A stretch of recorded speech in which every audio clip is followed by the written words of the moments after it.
Accidentally deleted your Snapchat account? Don't worry! You can get it back if it's within 30 days. First, open the Snapchat app. Tap Login at the bottom of the screen. Enter your username and password. Tap Login again to access your account.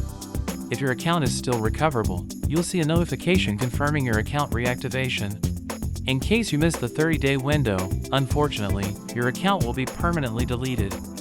For future reference, remember to back up essential conversations to avoid losing them again. If unable to log in, visit Snapchat's support page for further guidance. Submit a support ticket if needed.